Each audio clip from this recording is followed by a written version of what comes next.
So students, in previous few parts we have understood the structure of human respiratory system. Now we are going to understand the mechanism of respiration. Now as we know, respiration is a biological process in which exchange of gases takes place, and this exchange of gases takes place in between the atmosphere and the lungs, and due to this exchange of gases the ATP is formed, or this exchange of gases results in formation of ATP or generation of energy. So now let us understand the mechanism of respiration. This mechanism of respiration has 4 steps or 4 processes. First is the breathing, second is external respiration, third is internal respiration, and fourth is cellular respiration. Now we'll understand all these 4 processes step by step. First we'll understand the process of breathing. Now this process of breathing is a physical process in which exchange of gases takes place in between the atmosphere and the lungs. The process of breathing is a physical process in which exchange of gases takes place in between the atmosphere and the lungs. Now this process of breathing has 2 steps. First is inspiration and second is expiration. Now let us understand which of the body parts are involved in this 2 steps. The first is thoracic cage. This thoracic cage is made up of the ribs, the sternum and the vertebral column. Then the sternum. The sternum is the flat long bone which is present in front of the chest, which is located in front of the chest, and that bone is also called as the breastbone. The next is the intercostal muscles.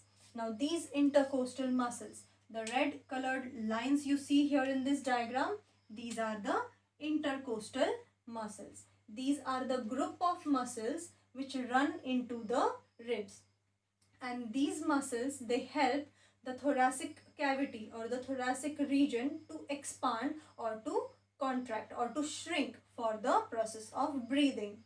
Now the next is the diaphragm. Now this diaphragm, the black line you see here, the black structure, that is the diaphragm. As we have seen, the diaphragm is a muscular structure which separates the thoracic cavity from the abdominal cavity, or the thoracic region from the abdominal region.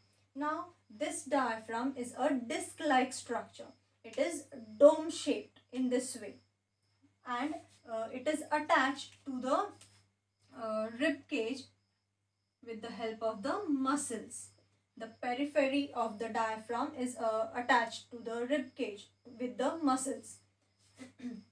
Now suppose if this is the disc of diaphragm, this disc will be attached with the rib cage with the help of these muscles. So this is the structure of the diaphragm. Now let us understand the step of inspiration first.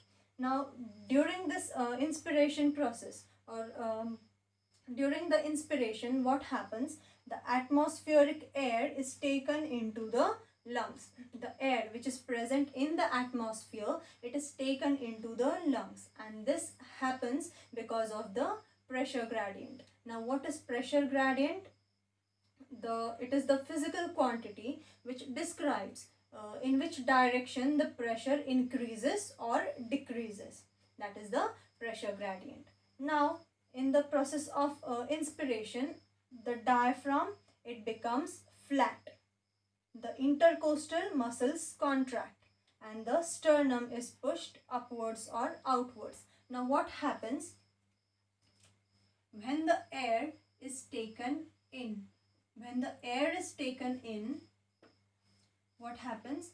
This diaphragm, it becomes flat. The muscles of this diaphragm, they are contracted, and as the muscles get contracted, this dome-shaped diaphragm, it becomes flat.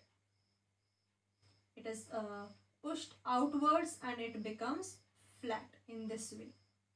Now here these intercostal muscles which are present in between the ribs, these muscles also contract, and as these muscles they contract, the sternum and the whole rib cage, it is lifted upwards, it is pulled or pushed upwards, and this results in the increase of thoracic volume. Now as the rib cage is pushed upwards or outwards, the volume of the thoracic cage or the thoracic cavity increases. Now as we have seen in the ideal gas equation, according to the ideal gas equation, the pressure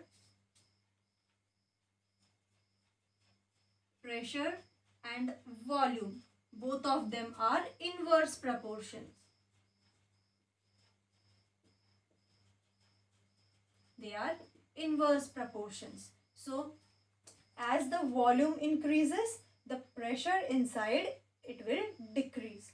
Now inverse proportion means as one of the quantity increases, the other will decrease. So here, due to this contraction of muscles, what happens? The thoracic region, the rib cage or the sternum, it is pushed upwards or outwards, and this leads into the increase in thoracic volume. The thoracic volume increases, and as the thoracic volume increases, the pressure which is there inside the thoracic region, that pressure decreases, and due to this, the atmospheric air which is present in the atmosphere outside, it is taken into the lungs, and this process is called as inspiration. The process of taking inside the air, the atmospheric air, taking it inside, that is the process of inspiration, and it is also called as inhalation of air.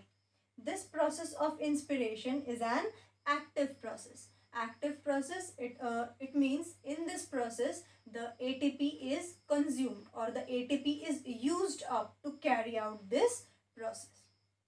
Hence it is called as the active process. Now let us see the next step or the second step, that is expiration. Now expiration, in the process of expiration, the air which is inside the lungs, which is inhaled inside the lungs, that air is given out in the atmosphere. Now the diaphragm here in the process of expiration, it relaxes and becomes dome shaped again. Now when the air is given out, when we release the air outside, at that time what happens? This diaphragm, it is pushed upwards or it is pulled upwards by the muscles. This diaphragm is pulled upwards and again it becomes dome shaped in this way in the process of expiration. Now the intercostal muscles relax and the rib cage or the sternum is pulled downwards or inwards. Now whereas in the process of inspiration, the intercostal muscles, they contracted, and the diaphragm, the muscles of diaphragm also contracted, and that's why the diaphragm became flat and the sternum was pushed outwards. But here in the process of expiration, the intercostal muscles, they relax and the diaphragm also relaxes. The muscles of diaphragm also relax, and due to this relaxation, the rib cage or the sternum is again pulled inside or inwards. Now this leads into the decrease of thoracic volume. Now as here in inspiration, the sternum was pushed outwards, so the volume in the thoracic cavity increased. Now here, as the sternum is pulled inside, is pulled inwards, the volume of the thoracic cavity decreases, and as the volume decreases, the pressure inside will increase, because pressure and volume both are inverse proportion. If one decreases, the another will increase. So here, as the volume decreases, the pressure increases, and as the pressure increases inside, the air which is present inside, that air is given out or exhaled out into the atmosphere. So this process of giving out or exhaling out the air is called as the process of expiration, or it is also called as exhalation of air. Now this process of expiration is a passive process. Now passive process means here in this process the ATP is generated or ATP is formed, whereas in the process of inspiration the ATP was used up to carry out this process of inspiration, to carry out the contraction of muscles. But here in the process of expiration the ATP is formed or ATP is given, generated. So this process is called as passive process. So here we have understood the process of breathing. That is, breathing is a physical process. In this process, exchange of gases takes place in between the atmosphere and the lungs. And this process of breathing has two steps. First is the inspiration and second is the expiration. The body parts which take part in this process, that are thoracic cage, the ribs, the sternum, the intercostal muscles and the diaphragm. Now in the process of inspiration, the atmospheric air is taken into the lungs. It is the air which is present in the atmosphere, it is taken into the lungs, and this happens because of the pressure gradient. Now if we have to write down that atmosphere and lungs, if we have to understand it even better, now when the pressure in the lungs is low or less, the air which is present in the atmosphere, that air is taken inside the lungs or into the lungs. And when the pressure in the lungs becomes high, the air which is present in the lungs is given out in the atmosphere. So this is what the whole inspiration and expiration process is. The process of inspiration, the air which is present in the atmosphere is taken inside the lungs. Now when that air is taken inside, at that time what happens? The diaphragm becomes flat. The muscles of the diaphragm contract and it becomes flat. The intercostal muscles also contract. The muscles which are present inside the ribs, in between the ribs, those contract. And due to this contraction of the intercostal muscles, what happens? The rib cage is pushed outwards. And as the rib cage is pushed outwards, it gives rise to the thoracic volume, or the thoracic volume, it increases.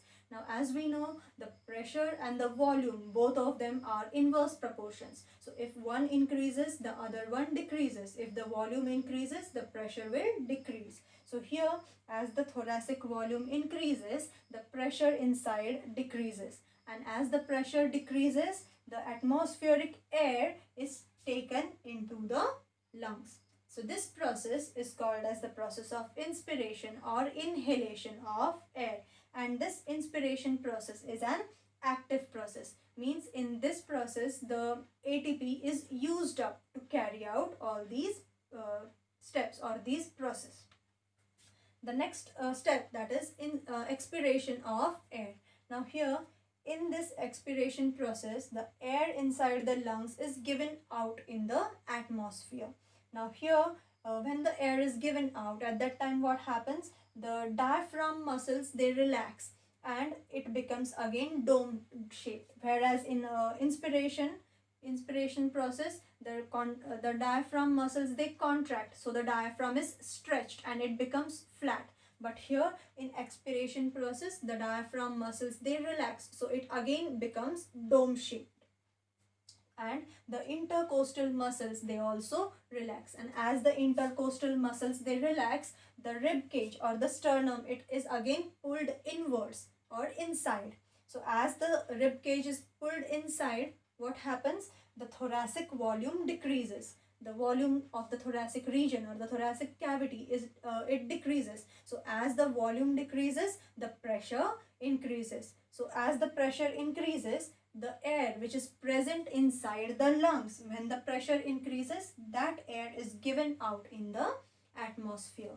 And this process is called as the process of expiration or process of exhalation of air. And this process of expiration is a passive process. In this process, the ATP is produced or ATP is formed. Now, one inspiration and one expiration makes one breath.